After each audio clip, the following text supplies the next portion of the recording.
Assalamualaikum warahmatullahi wabarakatuh. Halo guys, kembali lagi dengan saya Sri Putri Mutiara dari kelas 2B 3 Akuntansi. Di video kali ini saya akan membahas tentang operasional SDB dan LC. Pasti teman-teman sebagian baru mendengar apa itu SDB dan juga LC. Mari kita bahas sama-sama.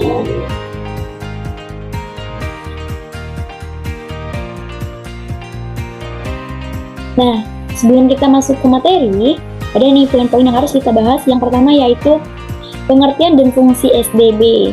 Yang kedua, keuntungan dan mekanisme SDB.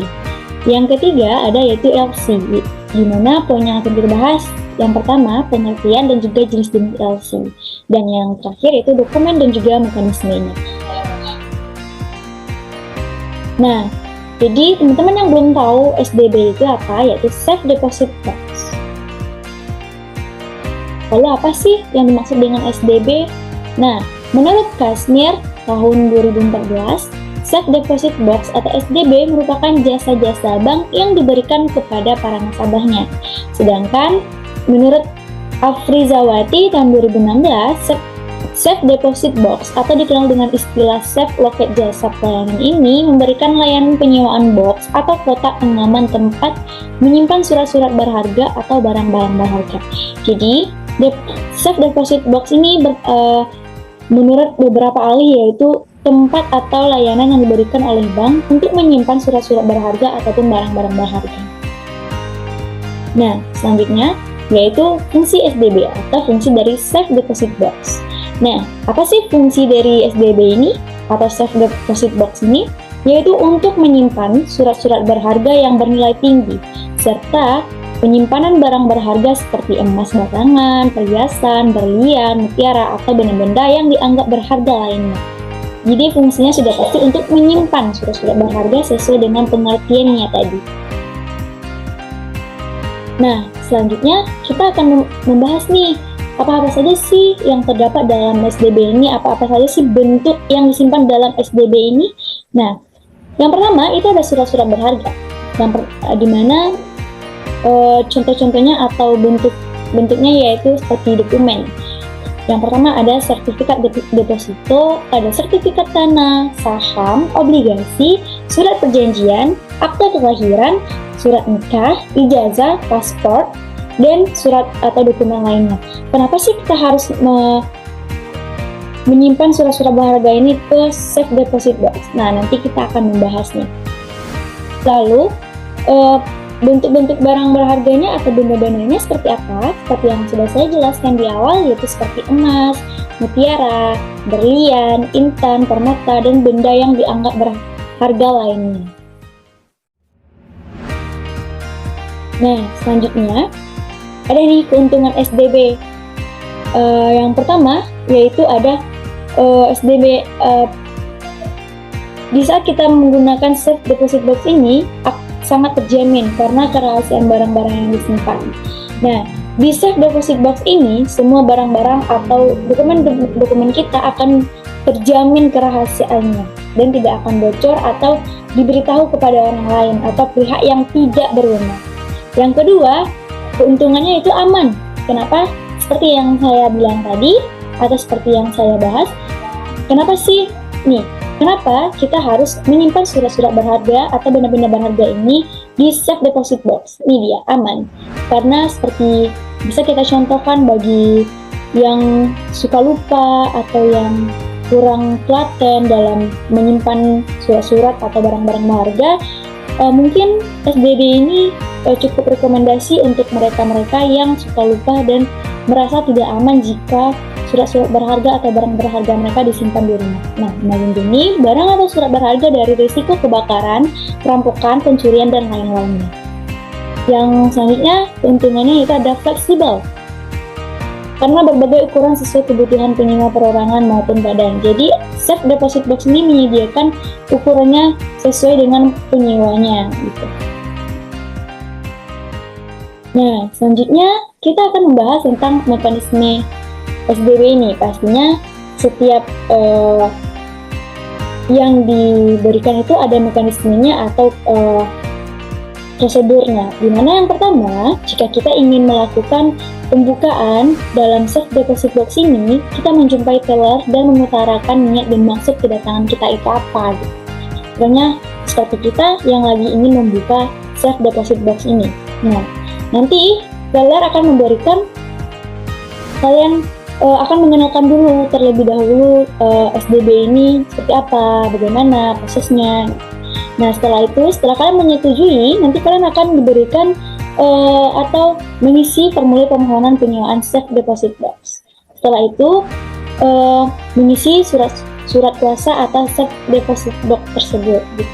Yang keempat ada mengisi perjanjian sewa menyewa safe deposit box pada Bank Rakyat Indonesia misalnya gitu. Misalnya kita menggunakan SDB pada Bank BRI. Nah, nanti kita akan mengisi perjanjiannya sesuai dengan SOP-nya. Yang kelima ada menandatanganinya dengan arti setuju atas perjanjian tersebut. Yang keenam mengisi kartu izin masuk ke ruangan khazanah safe deposit box pada PT Bank Rakyat Indonesia. Ini contohnya kalau jika kita menggunakan SDB pada BRI ya. Nah, jadi kita nanti setelah kita mendapatkan atau menyetujui dan sudah diproses, nanti kita ada mengisi kartu izin masuk. Nah, nanti kita kalau ingin melihat atau mengambilnya, kita bisa menggunakan kartu izin tersebut. Dan yang terakhir, jika kita ingin berhenti, buatlah atau mengisi permohonan penghentian deposit box.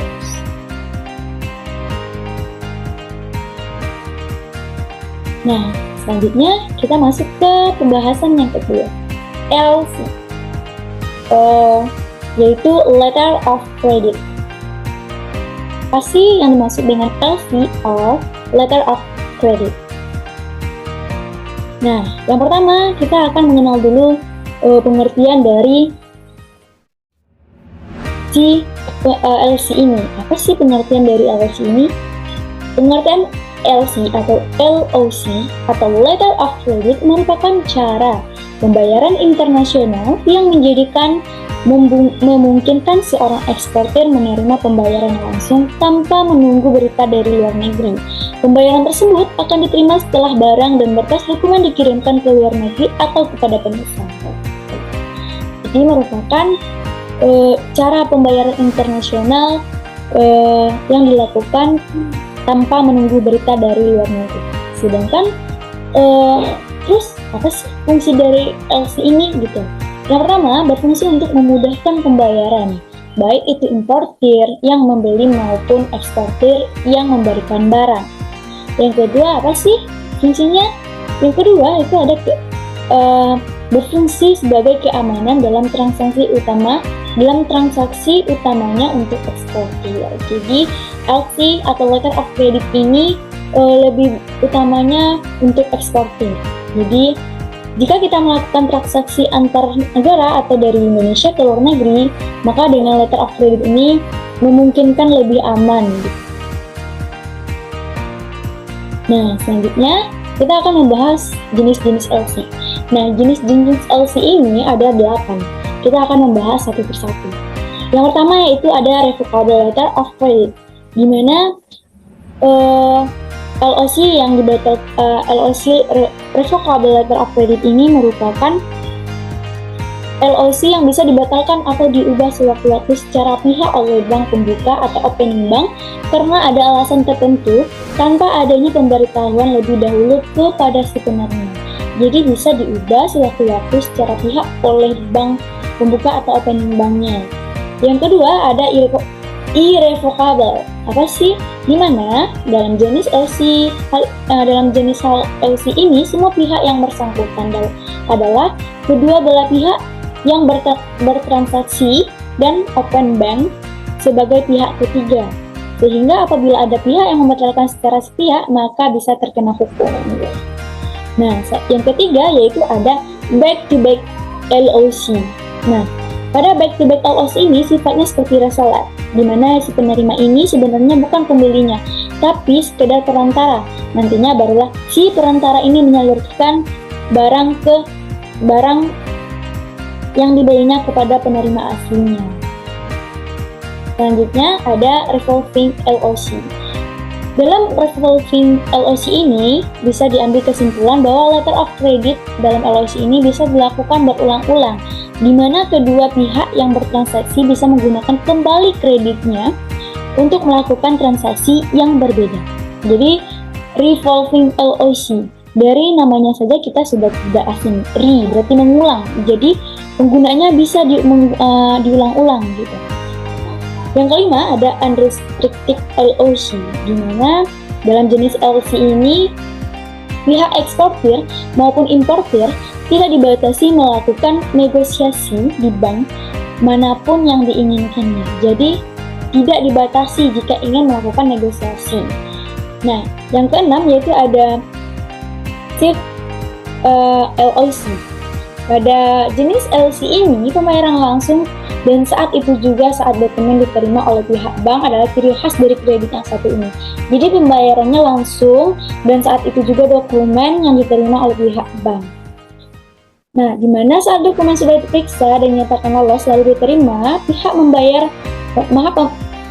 pembayar harus langsung memberikan dananya.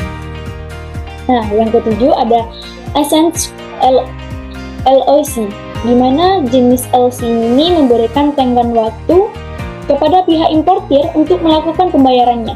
Biasanya tenggat waktu ini diberikan oleh pihak eksportir, entah itu setelah dokumen diterima maupun setelah sebulan transaksi disetujui. Yang terakhir yaitu ada red clause LOC. Nah, klause atau klausa tersebut berisikan tentang pihak bank pembayaran diberikan oleh pihak bank pembuka untuk membayar uang muka kepada penerima. Nah, itulah jenis-jenis dari LOC ini.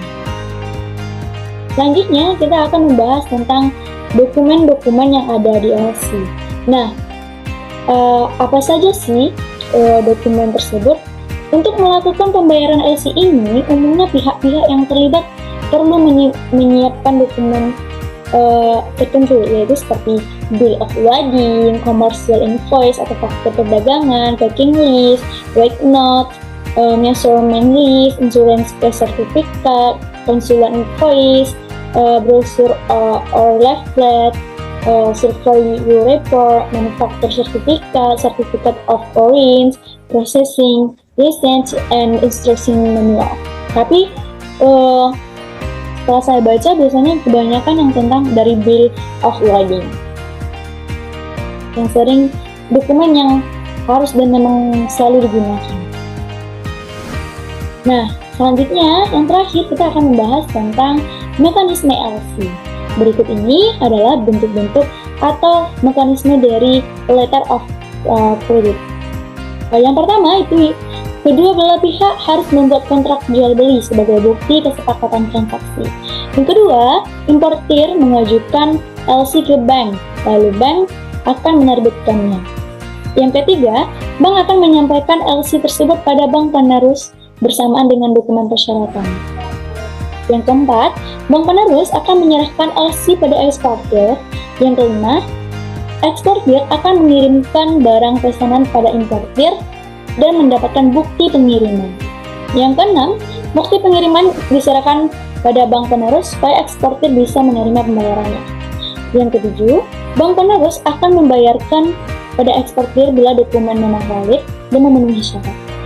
Yang kedelapan, setelah pembayaran selesai, bank penerus akan menyerahkan bukti pembayaran kepada bank penerbit, sehingga bank penerus akan menerima dana pengganti setelah terjadinya membayar ke eksportir. Dan yang terakhir, importir membayar pada bank penerbit sesuai dengan kesepakatan di surat kredit yang telah mereka buat. Nah, sekianlah video dari saya tentang operasional SDB dan juga LOC. Saya ucapkan thank you for you listening to my video and thank you for you watching by my video. Thank you. Assalamualaikum warahmatullahi wabarakatuh.